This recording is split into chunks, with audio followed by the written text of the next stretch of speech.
Tippi Hedren is best known for her role in the Hitchcock thriller The Birds, but our man in Hollywood, Jim Brown, reports this morning that Tippi isn't bothered much by birds these days.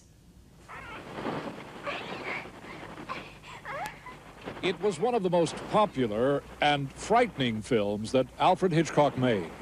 It was The Birds, and many people carried for a long time the image of heroine Tippi Hedren under assault. Well, now, here's another image of Tippy in animal jeopardy from a film titled Roar, a movie that most people in this country have never seen. Therein, if you'll pardon the pun, lies a tale. This is a piece of river bottom land 40 miles north of Los Angeles called Shambala, which according to its owner is Sanskrit for a meeting place of peace and harmony for both human and animal. Oh, it's a beautiful day, Scar. And the owner is none other than that same Tippi Hedren. She and her then producer husband, Noel Marshall, bought this property in 1972 to make the film Roar.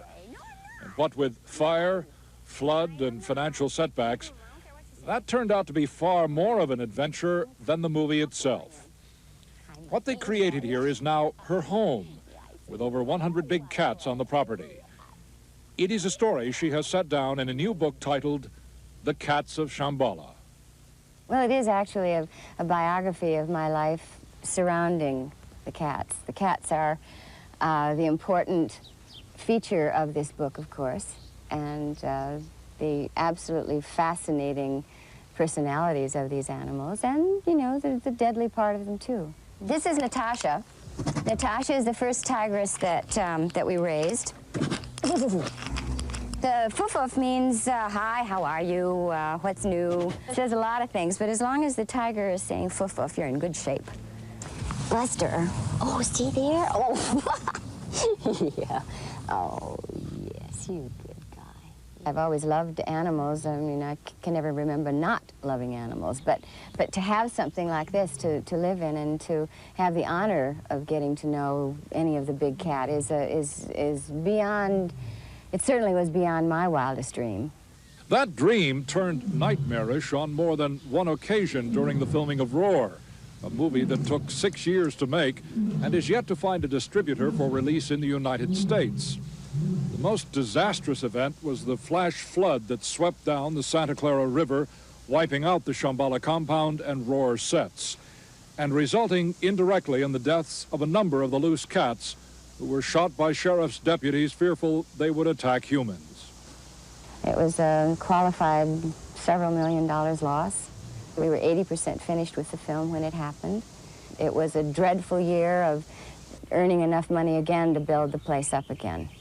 And the tragedy of every day looking at the demolition that the waters had caused. And then when we did finish the film, we were very fortunate in doing massive distribution of the film overseas, but we were not successful in getting a distributor here. Unfortunately, the majors wanted an excuse the pun, the lion's share, and we felt that since we had really put all of our own money, blood, sweat, and tears into this film, that it was only fair that we get back the lion's share. In her book, Tippi Hedren admits the film failed because the human story was lacking. The real drama had been played out behind the cameras here at Shambala. So what began as the idea for a movie has in the end become Tippi Hedren's crusade to raise people's consciousness on wildlife preservation. It's a great deal of money that is expended here, and well, it has been basically privately funded by my ex-husband, Noel Marshall, and I have formed a non-profit foundation called the Roar Foundation so that I can keep the animals here and continue with the studies that we've been able to do, because the wild animal gives us adds a great quality to our lives. It's a very, very beautiful thing to have animals running free. We can't really even wait for our children to grow up and to understand that the wild animal is in danger. I mean, it's now. That sound is always so wonderful. It's always so pleasing to me. And I hear it in the middle of the night, and It's never like dogs barking or anything that becomes annoying. It's always a comforting, wonderful sound.